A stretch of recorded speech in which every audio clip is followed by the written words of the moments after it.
Hello everyone, Coma Jordan here. 2 years ago on this day, July 30th, Ben Singer and Chad James announced to the world an offer of a lifetime, the Death Battle Kickstarter. It was Death Battle's mark as an independent channel after the death of their parent company Rooster Teeth. With the team raising over $700,000, we were blessed with tons of amazing episodes, even some surpassing the peak quality of Season 10, with even more episodes yet to come. But to start off, we had 4 episodes premiere in 2024. So to mark the anniversary of Death Battle's glorious return, I will be looking back on all 4 episodes, again. Yeah, I know this wasn't my first time I reviewed Death Battle 2024, to which you can still view it on my channel. However, that video is extremely rough in terms of my script and audio, so I think to show how far I've come, I would like to redo it with better audio balancing and scripting. And plus, we just hit over 500 subscribers, to which thank you all so much. And we are just about to hit 700, so if you haven't yet, be sure to subscribe. So to celebrate this occasion, you're getting my Death Battle 2024 review director's cut. No, remaster? Kiwami? No, not that one.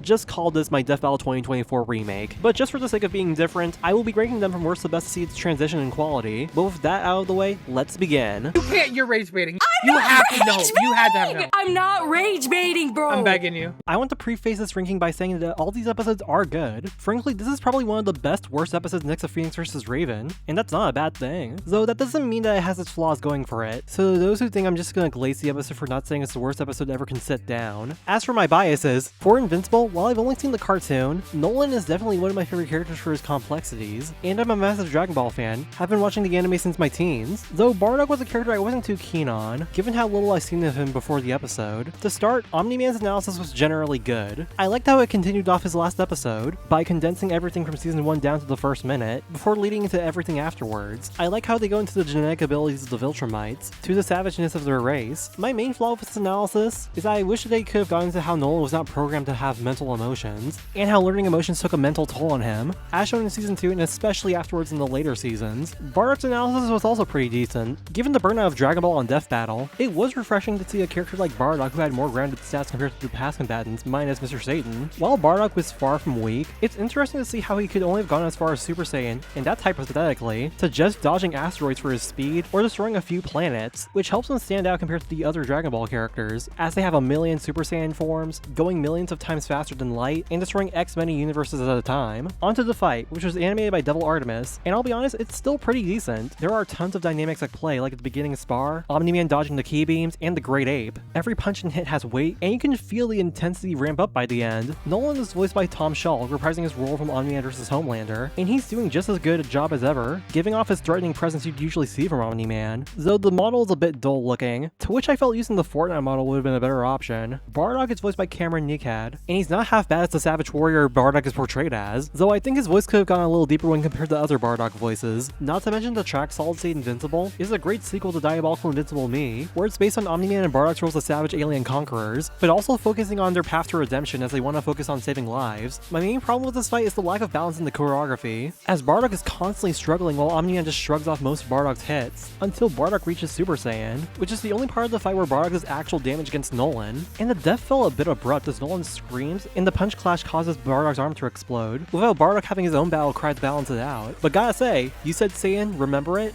It's pretty chilling when you consider the state of the Saiyan race, and as such he leaves Nolan to think about what he's done. And then we have the post-analysis.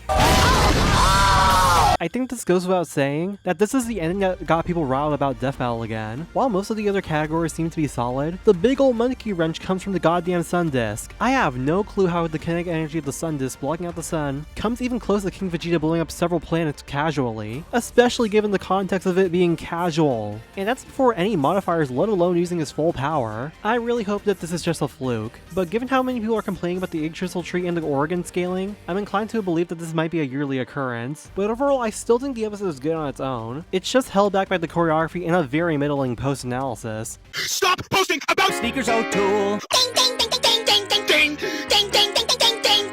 So if you saw the original video, you would know this is one of the episodes that I kinda downplayed, given my lack of interest in the matchup. Looking at it today now, I kind of got a heel turn for this episode. I used to play both of these games a lot back in 2020, and going over both series like this was kind of a nostalgia trip in retrospect. While the main problem I have is that a lot of the jokes were still tired and overdone, specifically the drawn out sus joke. I love the approach of discussing Among Us and Fall Guys as a species, showing off their genetics, mindsets, and how absurd their bodies are, to even taking the lore of both games to show who they are as characters beyond just their character avatars, and even taking crossovers in social media into account, it made me look back on these two franchises fondly. Next is The Fight, which was done by the sprite and hand-drawn team, while being directed by Luis Jet's Cruz, and it's pretty good. The sprite work is well done for how simple both species' designs are, and not to mention the majority of the animation is hand-drawn with fluent detail, which looking back, kind of gave them practice for Simon the Digger versus Kyle Rayner, considering how that episode barely used any sprites and went fully hand-drawn. The fight starts briefly with a murder taking place, and then both beings being ejected out of the Among Us spaceship, and then on to Ultimate Knockout. The track Sussy Beans is pretty whatever,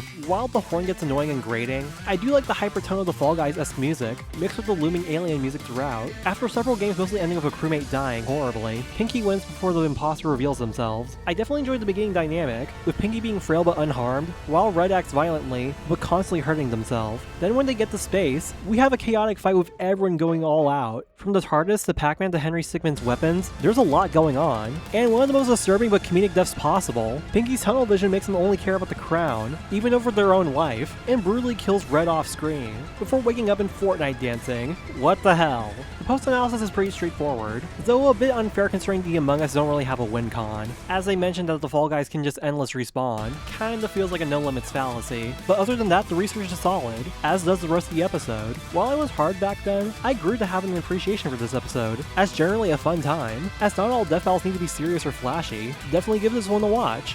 Your math is no match for my gun, you idiot! So after Bill Cipher vs Discord, Joker vs Giorno is near the top of my most wanted matchups list, and if you know me personally, it's easy to see why. I love Persona and JoJo's Bizarre Adventure, and I generally love P5 and Golden Experience, so you can imagine my reaction being on the lines of, "Oh my god!" Joker's analysis was pretty good, especially as a return to the Persona series, especially when you consider how long ago Weiss vs Mitsuru was. I love how they go into the perks of being a wild card, as they make jokes about the Confidant system and the Personas, as well as exploring the P5 version of the metaverse, where it's based on perception rather than the Dark Hour. One main flaw that a lot of people see is that Joker's character isn't really defined, which to an outsider is a given, considering how bland Joker's personality is when compared to Yu or Makoto. At the very least, they could have mentioned how rebellious Joker is, given how he was oppressed, and how he seeks justice against those who wronged him and his friends. Giorno's analysis has a similar problem, but is more prevalent given how Giorno has a more defined character. While I like how they go into a stand that's not just punching and stopping time, as Gold Experience is a very different stand, beyond his backstory we don't get that much from Giorno. Not to mention Requiem gets a very glazed segment that is pretty much just there to foreshadow his loss, but overall these analyses aren't deal breakers. Now we get the fight, once again being done by the sprite team, and it's generally well done aside from a few hiccups. They had several personas being used by Joker, Giorno's powers being turned on Joker, and the hand-drawn moments for the Muda clash, and even using 3D for state denial and Joker entering the death loop. Joker is voiced by Kevin Rivera, and he does a pretty decent job imitating Joker's battle cries, especially when he yells out state denial. Giorno is voiced by Kieran Reagan, and he does quite well as the almighty tone of Giorno, and definitely goes hard in the Muda yells. The track Requiem for a Thief used to be one of my favorites of all time. It uses the JoJo guitar, mashed with the theme to Persona 5, with Saris 04 child working well as a Persona 5 singer. The choreography is pretty solid, with Joker constantly being messed with by Return to Zero, so he has to restore the taxes to work around them. It feels like a back and forth, with Joker coming up with a plan, and Giorno turning it back on Joker. And the death loop is a sight to behold, with the track going into a depressing piano, with Joker's friends calling out to him, before Joker decides enough is enough, and the satisfying click of Joker's gun before Giorno struggles to hold on. His screams always had me in chills. I freaking love this fight. The post-analysis is kinda sad. They were pretty blunt saying that Joker took every single category, before trying to say that Requiem gave Giorno the slightest bit of chance, before giving it back to Joker. Damn it, Giorno, Misa told you not to be the fourth JoJo character on Death Battle. I also do have to mention that they should have explained how the social links recharging doesn't automatically get drained again, cause a lot of people have called that out. And as for them using Eyes of Heaven, to be honest, they use non-canon stuff anyways for certain characters as long as it's an example of what could happen, so they at least could have mentioned that it was hypothetical. Overall, while I still love this episode, I do see a lot of the cracks with its writing, but that doesn't still stop me from fanboying like crazy for these characters, as well as a fun fight to boot. So, one more fight left. I think we all know where this is going, so let's just skip to the end. Nick, save a line. Imagine being in last place with 0 stars! Was there any doubt this would be number one? This was the episode that got everyone back into Death Battle, and there's no question as to why. Just from the Kickstarter trailer, the idea of a fully hand-drawn army fight felt almost impossible, but lo and behold, Muro was there to lock in. Going into the analysis, I was a pretty big fan of Mario and Sonic, and there was no shortage of fun nods and references to Bowser and Eggman are. Both had extra animations and ending sequences of them. They made sure to have deep-cut games mentioned like Sonic Rush, Super Paper Mario, and Mario Party, and detailing their relationships with their armies to foreshadow their differences. Even if you don't know these characters, I can guarantee you this is a good gateway into the Mario and Sonic franchises. Now for the fight. So after 2 years, is it still peak? Hell yeah it is. Being done by Moro, as this fully animated fight of the show, and to say he understood the assignment would be an understatement. From the body language to the fluidity to the amazing shots, there's next to no shot that would be considered bad, even if he had the reach. Bowser is voiced by Zach Watkins, and he sounds solid as the fully voiced Bowser, where he sounds aggressive but confident in what he's doing. Eggman is voiced by Arthur Romeo, and he captures the Mad Doctor perfectly, from his cackling to his constant insults. The track Game Over is an astoundingly glorious track, encapsulating the pure villainy of Bowser and Eggman, taking over everything with nothing but the ruthlessness. And Victor Borba, yes, DMC5 and Dragon Dance Victor Borba, brings his most angelic vocals into this track, especially during Fury Bowser's transformation, which had so much emotion put into it. While today the song has received competition from The Devil Inside or Millennial Monsters, I'd argue the song still belongs in the top 3. The choreography is all over the place, but in the best way possible. From Bowser destroying the Egg Dragoon, to Infinite, to the fodder enemies fighting over the Phantom Ruby, to Metal Sonic evolving, to Fury Bowser, to the Death Egg. While the animation doesn't include everything, you can certainly say the amount of representation was in full swing, and by the end, you know who Bowser and Eggman are, and how they act and cooperate. And the ending was a pretty solid fake out, with the chorus going hard as possible as Bowser sacrifices himself, only to come back to obliterate Eggman, as Eggman tries in desperation to run away for dear life. Cinema. Pure cinema. The post-analysis was honestly the most well thought out, going into several alternate scenarios, limitations within their arsenals, and how in the end, Bowser was the more effective leader. So, was it as good as I said back then? Absolutely. All the pieces when put together make for an amazing experience for anyone, whether you're an old or a new viewer. And if you somehow haven't, well, what are you doing? Give it a watch and tell me what you think. Because for me, this was Death Ball's true comeback from a possible game over. So, after 2 years, what do I think? While some of my opinions change fairly differently, these episodes in my opinion still hold up for the most part. While you have to deal with a few hiccups, once you're in the right mindset, you can truly appreciate Death Battle's drive to keep trying, and especially in retrospect, as they still maintain that drive throughout 2025 and even in 2026. So Death Battle going indie, while not perfect, still had that sense of passion growing more and more as time went on. And even with those hiccups, I'm not going to let that affect my enjoyment of the show as a whole. So thank you, Death Battle. You've really grown to being the web series I always come back to, even if it's because of my autism for every franchise I see.